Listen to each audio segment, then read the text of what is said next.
आज का पहला क्वेश्चन है अपना, the meeting will start when the manager is arriving. Question देखने के बाद हमने क्या देखा, देखो अपने पास दो टाइम है यहाँ पे। एक तो अपने पास कौन सा हो गया, फ्यूचर, इसको बोलते हैं जहां पे हम सेंटेंस के अंदर लिखते हैं विल को और शैल को। तो ये ऐसे टाइम को दिखाता जो अब नहीं है, मतलब फ्यूचर टाइम को दिखाता है, या इसको फ्यूचर इंडेफिनिट भी कह सकते हैं। एग्जाम के अंदर हो सकता है ऐसा क्वेश्चन पूछ ले, यानी फ्यूचर इंडेफिनिट का मतलब क्या होता है, कैसे सेंटेंस को लिखेंगे जहां पे सेल विल के साथ वर्ब की फर्स्ट फॉर्म लिखी जाती है, वो हमारा फ्यूचर इंडेफिनिट टेंस होता है। बट अब देखो जो क्वेश्चन पूछा गया है वो बात समझो।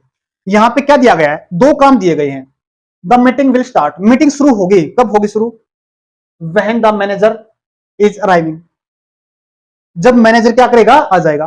क्या आपको लगता नहीं मीटिंग शुरू होने का काम इस पे डिपेंड करता है, मैनेजर के आने पे डिपेंड करता है? यानी कंडीशन नहीं दिखा दी यहां पे। अगर कंडीशन दिखा रखी है, जब सेंटेंस के अंदर कंडीशन दिखाए ना, एक काम का होना दूसरे पे डिपेंड करे, एक काम का होना दूसरे पर दिखाया जाए, तो वहां पे हम क्या दिखाते हैं, उसको बोलते हैं शर्त, जहां पे कंडीशन सेंटेंस लिखे जाते हैं। तो क्या करेंगे, एक टाइम को, यानी जो काम बाद में होगा ना, बड़े ध्यान सुनना ये बात, जो काम आपका बाद में होगा, बाद में कौन सा होगा, मीटिंग शुरू तक बाद में होगी ना, जो काम आपका बाद में होता है उसको लिखते हैं सेल और विल के साथ, इसके साथ लिखते हैं सेल और विल के साथ। और जो काम पहले होगा उसको लिखते हैं वर्ब की फर्स्ट फॉर्म के साथ या वर्ब की फिफ्थ फॉर्म के साथ। इसको हम चाहें तो ऐसे भी समझ सकते हैं, प्रेजेंट इंडेफिनिट टेंस। क्या बोलेंगे, वर्ब की फर्स्ट फॉर्म, वर्ब की फिफ्थ फॉर्म, इसको हम बोले ना तो इसको प्रेजेंट इंडेफिनिट भी बोल सकते हैं, इंडेफिनिट टेंस के साथ भी इसको कह सकते हैं। जो काम पहले होगा वो दिखाया जाएगा सेल विल के साथ, और जो बाद में होगा वो दिखाया जाएगा वर्ब की फर्स्ट फॉर्म और फिफ्थ फॉर्म के साथ।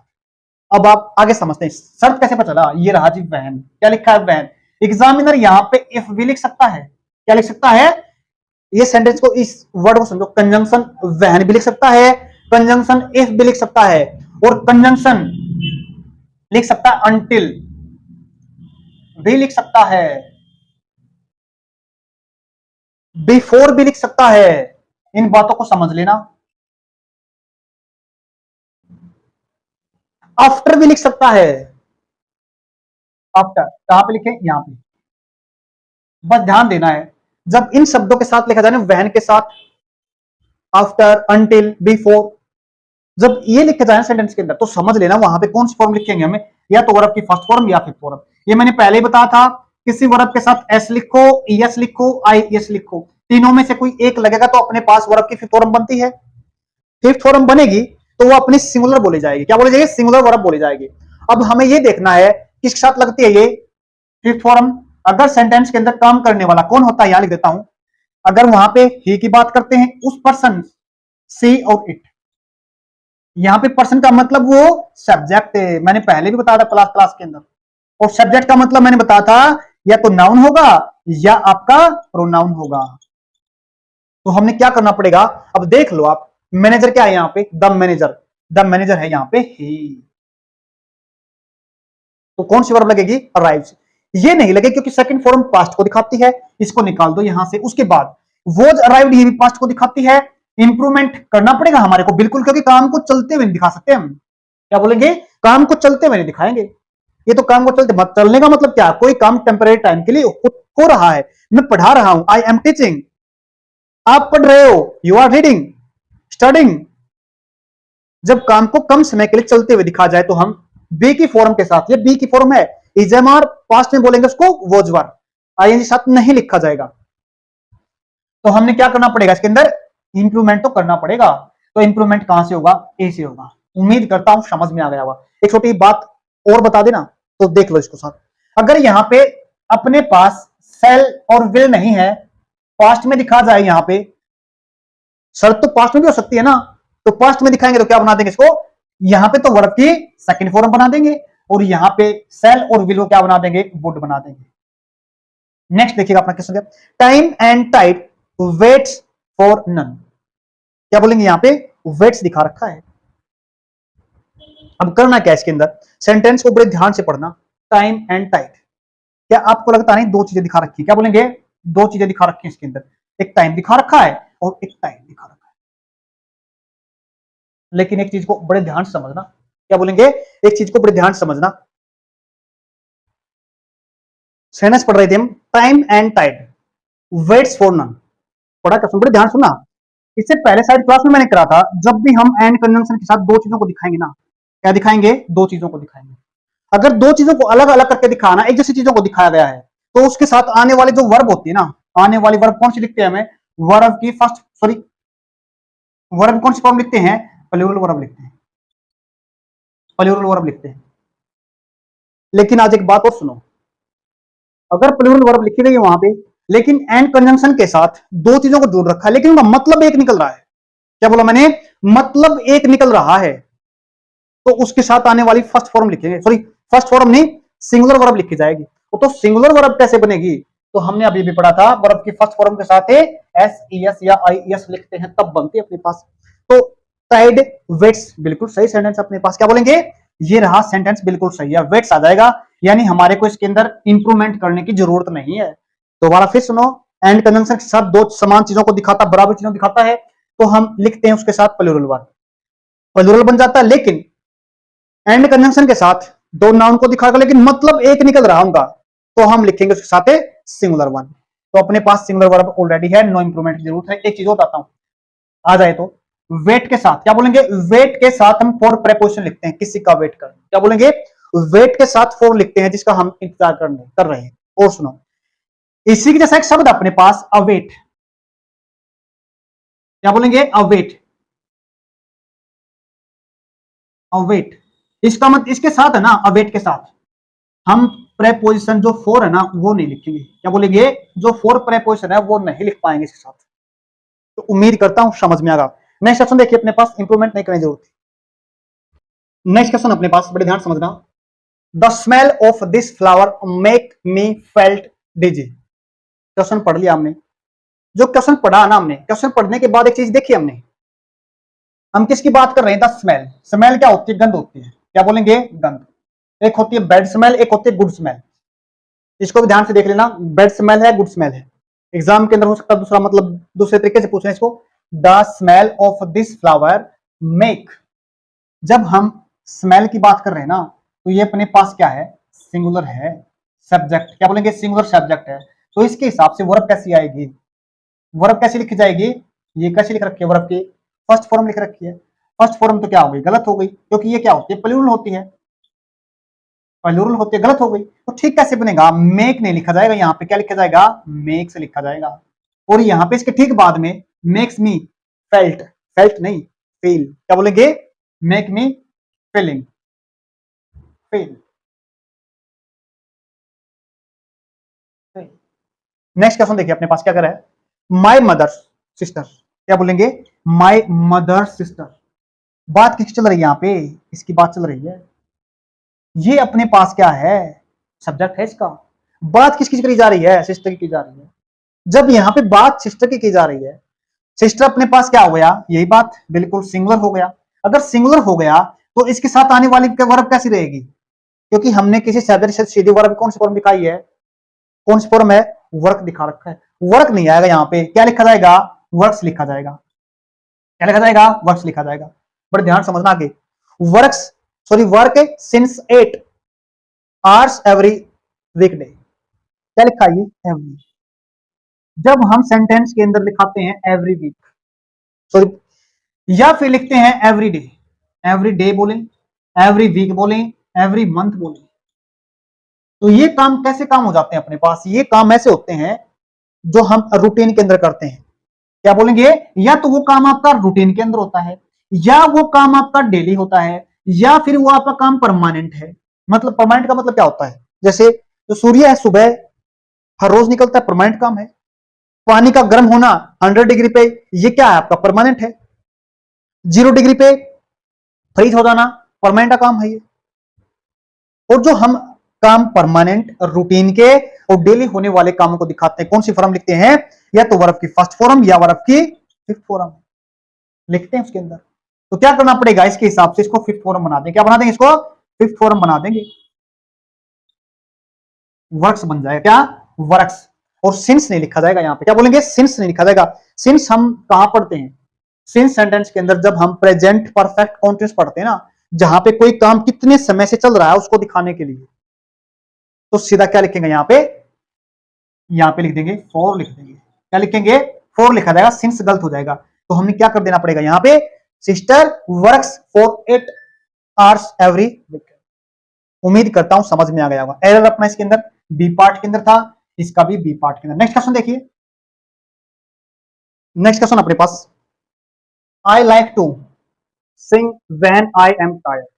जब मैं थक जाता हूं ना, तब मैं क्या करता हूं, सिंग करता हूं। तो हमने दिखाना है, देखो जब हमारे को एक वर्ब के बाद जब दूसरी वर्ब लिखनी पड़े ना, और बीच में हमारे पास क्या लिखा जाता है, टू। क्या लिखा जाता है? टू लिखा जाता है।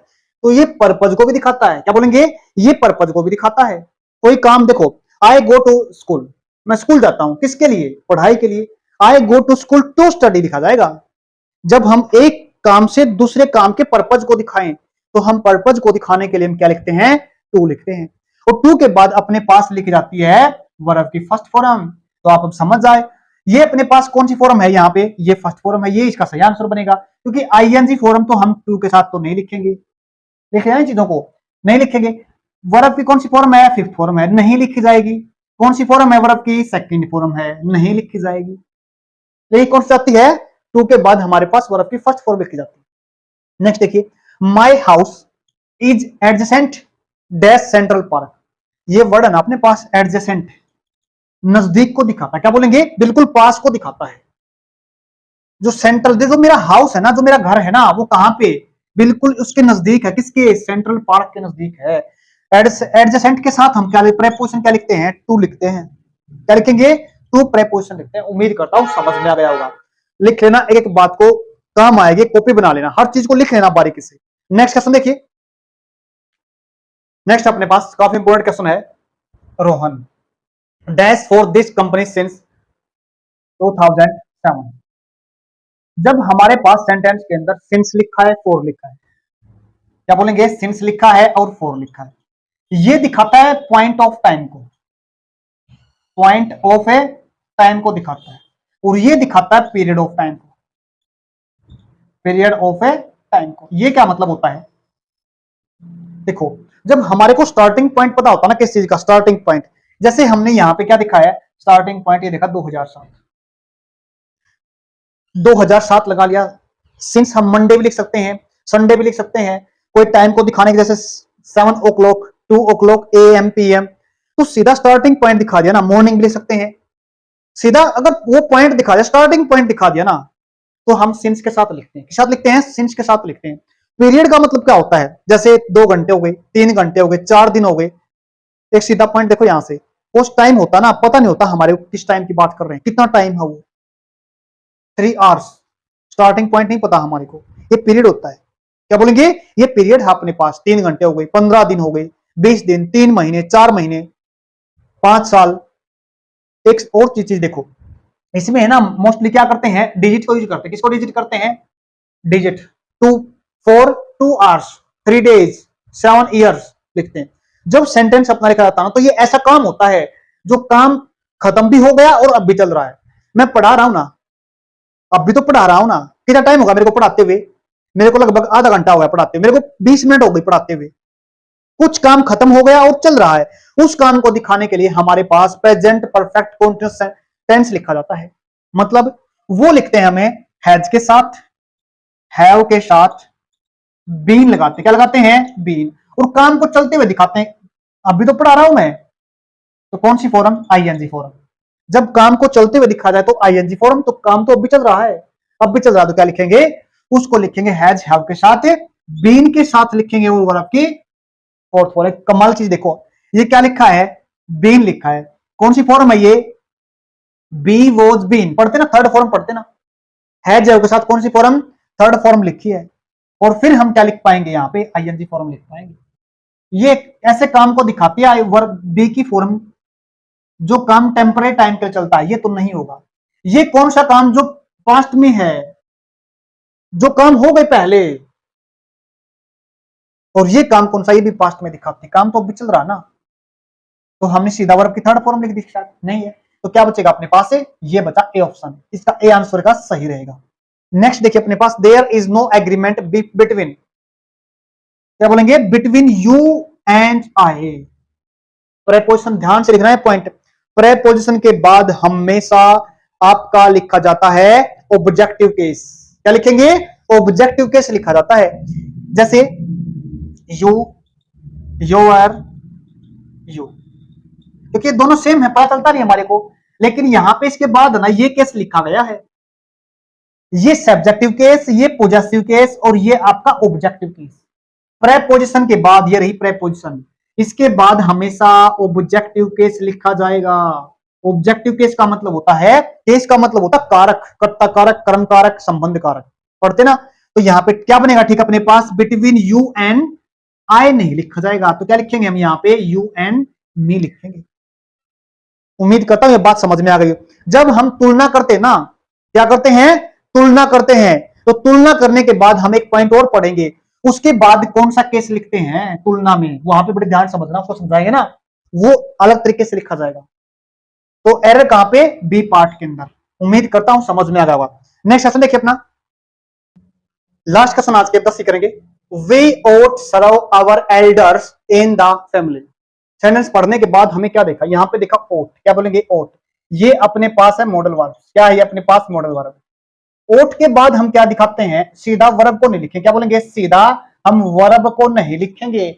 जैसे हम पढ़ते हैं ना यूज टू, यूज के बाद टू लिखते हैं, फिर हम वर्ब की फर्स्ट फॉर्म लिखते हैं। तो एज इट इज हमारे को इसके साथ है, ought के साथ टू लिखना होता है। क्या लिखना होता है, टू लिखना होता है हमारे को, ये लिख दिया यहाँ पे टू, टू लिखेंगे तब हमारा ठीक बन पाएगा। उम्मीद करता हूं समझ में आ गया होगा। एरर अपना कहां पे, ए पार्ट के अंदर है। जैसे यूज टू के साथ लिखते हैं, ऐसे ही ought के साथ लिखते हैं, टू लिखेंगे। उसके बाद he jumped in the river to save the drowning child. देखो उसने बड़े ध्यान से बोला, मैंने अभी क्या समझाया था आपको, टू लिखते हैं हम एक काम को जोड़ने के लिए दूसरे, मतलब ये काम करते हैं किसके लिए, किसी उद्देश्य के लिए। मेरा कोई काम करने का उद्देश्य क्या है, ये जंप करने का उद्देश्य है ना इस पर्सन का, ये क्या उद्देश्य है, ये बचाना है किसको, डूबते हुए बच्चे को बचाना है, यानी उद्देश्य दिखाया गया है, इसलिए हमने टू को लिखा यहां पे। उद्देश्य क्या था उसका, डूबते हुए बच्चे को बचाना था, लेकिन एरर क्या है यहां पे। जैसे हम क्या करते हैं, जब एक पोजीशन से, क्या बोलेंगे, एक पोजीशन से, यानी कह सकते हैं वन पोजीशन से, जब हम दूसरी पोजीशन के अंदर जाते हैं, क्या बोलेंगे, एक पोजीशन से दूसरी पोजीशन, मतलब जैसे कमरे से बाहर से अंदर आते हैं, कमरे के अंदर से बाहर जाते हैं, ऐसे ही हम जैसे रिवर के अंदर बाहर से अंदर, अंदर से बाहर, जब हम पोजीशन चेंज करते हैं ना, क्या बोला मैंने, पोजीशन को चेंज करते हैं, तो पोजीशन को चेंज करने के लिए हम इन नहीं लिखते, क्या लिखते हैं, इन नहीं लिखते, उसके लिए क्या लिखते हैं, इनटू लिखते हैं।